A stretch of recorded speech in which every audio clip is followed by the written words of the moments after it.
Usisahau kusubscribe, like na kubonyeza alama ya kengele. Asante. Bwana, mshambuliaji wa zamani wa klabu ya Yanga Fiston Kalala Mayele, raia kutoka Kongo ambaye kwa sasa anakipiga ndani ya klabu ya Pyramids kutoka nchini Misri. Bwana, ameendelea kufanya makubwa kwenye soka la Afrika, lakini hata dunia nzima inaona kila ambacho Fiston Kalala Mayele ameendelea kukifanya. Bwana, hiyo jana Fiston Kalala Mayele kwa kutumia miguu yake iliyobarikiwa ameifanikisha klabu ya Pyramids kutoa lile taji la CAF Super Cup mara baada ya kuichapa klabu ya RC Berkane goli 1-0, goli likifungwa na Fiston Kalala Mayele mwenyewe. Tunafahamu kombe la CAF Super Cup lina vikutanisha vilabu ambavyo ni mabingwa, kwa maana ya bingwa wa klabu bingwa barani Afrika, lakini bingwa wa kombe la shirikisho barani Afrika. Tunafahamu kwamba Pyramids wao walitoa ubingwa huo mara baada ya kuichapa Mamelodi Sundowns. Mchezo wa kwanza kule South Africa sare, lakini mchezo wa pili Pyramids wakaibuka na ushindi kwenye ardhi yao ya nyumbani. Lakini kwa upande wa RC Berkane, wao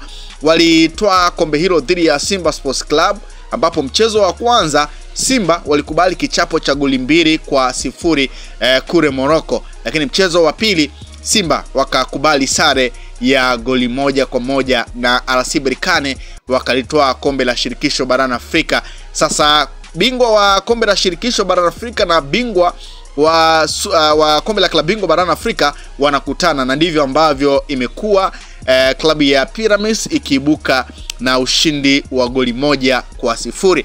Sasa mara baada ya kutoa taji hilo bwana, kama ambavyo nimekujuza kwamba Fiston Kalala Mayele ameendelea kuonyesha umwamba, ameendelea kuonyesha bala lake kwenye soka la Afrika. Bwana, ni michezo takriban mitatu muhimu ambayo Fiston Kalala Mayele miguu yake inaamua Pyramids kuibuka na ushindi.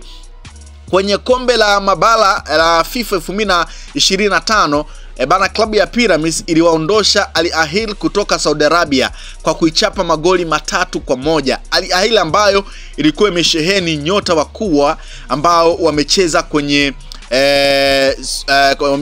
kwenye zile ligi kubwa za Ulaya, kwa maana ya Riyad Mahrez ambaye aliwahi kukipiga ndani ya klabu ya Manchester City, alikuwa anacheza ndani ya klabu ya Al Ahly, lakini pia Frenkie Kessie ambaye amewahi pia kukipiga ndani ya klabu ya FC Barcelona na AC Milan, naye pia ni mmoja kati ya wachezaji ambao wanakipiga ndani ya klabu ya Al Ahly. Lakini licha ya kuwa na nyota hao, walikubali kichapo cha goli 3-1 na kuondoshwa kwenye michuano hiyo na klabu ya Pyramids. Magoli 3 yote yalifungwa na Fiston Kalala Mayele. Imagine, unaweza kuona ni kwa namna gani ambavyo moto wa Fiston Kalala Mayele unaendelea kuwaka. Lakini mara baada ya hiyo mechi, klabu ya Pyramids walikwenda kucheza mchezo wa raundi ya kwanza wa klabu bingwa barani Afrika dhidi ya APR pale Pele Kigali, kwenye dimba la Pele, na klabu ya Pyramids wakaibuka na ushindi wa goli 2-0. Magoli mawili yote yakawekwa kimiani na Fiston Kalala Mayele. Huu mchezo mwingine muhimu kabisa, Fiston Kalala Mayele anaiamua pia mechi dhidi ya RC Berkane, na RC Berkane wanatoa kombe hilo la CAF Super Cup kwa mara ya kwanza. Kwa hiyo unaweza kuona ni kwa namna gani ambavyo Fiston Kalala Mayele ameendelea kung'ara. Fiston Kalala Mayele ameendelea kuionyesha Afrika kwamba kwa sasa hakuna mshambuliaji bora kama yeye. Tunafahamu huyu pia ndiye top scorer wa kombe la klabu bingwa barani Afrika. Kwa hiyo unaweza kuona ni kwa namna gani ambavyo nyota ya Fiston Kalala Mayele inaendelea kung'ara, na pengine unaweza kusema ni moja kati ya usajili bora kwa klabu ya Pyramids ndani ya kikosi hicho, kwa wachezaji wote ambao wamesajiliwa ndani ya kikosi hicho. Tunafahamu Pyramids walivunja bank na kumchukua Fiston Kalala Mayele kutoka ndani ya klabu ya Yanga. Mara baada ya kuondoka ndani ya klabu ya Yanga, hiki ndicho ambacho ameendelea kukionyesha ndani ya klabu ya Pyramids.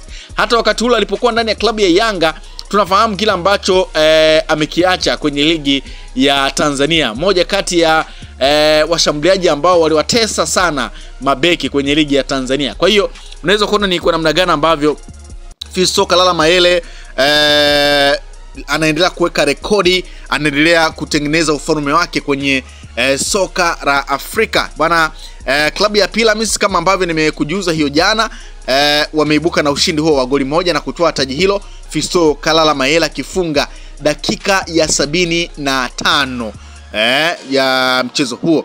Na Fiston Kalala Mayele kama kawaida alianza kwenye kikosi hicho ambacho kilikuwa kimesheheni nyota kadhaa kama Fathi El-Kati, El Said na wengine wengi, Tule, Rashin Hamid, Sam Marei, Chibi pamoja na goalkeeper El Shanawi. Hicho ndicho kikosi ambacho kiliweza kucheza mchezo wa finali wa CAF Super Cup dhidi ya RC Berkane, wakati RC Berkane wao wakiwa na wachezaji kama Basen aliweza kuanza kwenye mchezo huo, kiungo bora kabisa ambaye alionyesha bara lake kwenye kombe la shirikisho barani Afrika. Kamara pia naye ni moja kati ya wachezaji ambao walionekana kwenye mchezo huo, lakini licha kusheheni nyota hao hawakufua dafu kwa kikosi cha Pyramids ambacho kilikuwa kinaongozwa na mshambuliaji Fiston Kalala Mayele. Kwa hiyo iko hivyo kwamba Fiston Kalala Mayele anaendelea kulionyesha soka la Afrika kwamba linamhitaji mshambuliaji kama yeye, namna ambavyo ameendelea kufunga magoli muhimu ndani ya klabu ya Pyramids, namna ambavyo ameendelea kufanikisha malengo ya klabu ya Pyramids mara baada ya usajili wake. Kwa hiyo ni moja kati ya washambuliaji ambao kwa sasa tunaweza tukazungumza neno moja kwamba hakuna mshambuliaji bora kwa sasa Afrika kama Fiston Kalala Mayele. Kwanza, kama ambavyo nimekujuza, ndiye top scorer wa kombe la klabu bingwa barani Afrika, lakini bado ameendelea kuonyesha makubwa kwenye michezo muhimu ya klabu ya Pyramids kama huu mchezo wa finali dhidi ya RC Berkane, lakini pia tumeona namna ambavyo amefanya bala lake kwenye ile michuano ya mabala FIFA 2025 mara baada ya kuiondosha Al Ahly yenye nyota wakubwa na yenye mlinda mlango Edouard Mendy ambaye pia amewahi kucheza ndani ya klabu ya Chelsea, lakini aliweza kukubali chuma 3 kutoka kwenye mguu wa Fiston Kalala Mayele. Kwa hiyo unaweza kuona ni kwa namna gani ambavyo ni moja kati ya washambuliaji ambao ni wa kuogopwa, ni moja kati ya washambuliaji ambao ni hatari, ni moja kati ya washambuliaji ambao unapolizungumzia soka la Afrika uwezo ukaacha kulitaja jina la Fiston Kalala Mayele. Moja kati ya washambuliaji ambao wamepita ndani ya klabu ya Yanga, pengine pia Yanga anaweza kuwa anajivunia kwamba nao pia wanahusika pengine kwenye mafanikio ya Fiston Kalala Mayele. Kwa hiyo nimeona ni kujuza kuhusiana na hiki ambacho Fiston Kalala Mayele amekifanya hiyo jana kwenye mchezo wa finali wa kombe la CAF Super Cup dhidi ya RC Berkane. Fiston Kalala Mayele akifunga goli muhimu, goli la dhahabu ambalo limewafanya Pyramids kuweza kuweka rekodi mpya kuweza kulitoa kombe la CAF Super Cup dhidi ya RC Berkane. Lakini anayefanya yote hayo, anayefanya Pyramids kuendelea kuzungumzwa, anayefanya Pyramids kuendelea kuweka rekodi. Usisahau kusubscribe, like na kubonyeza alama ya kengele. Asante.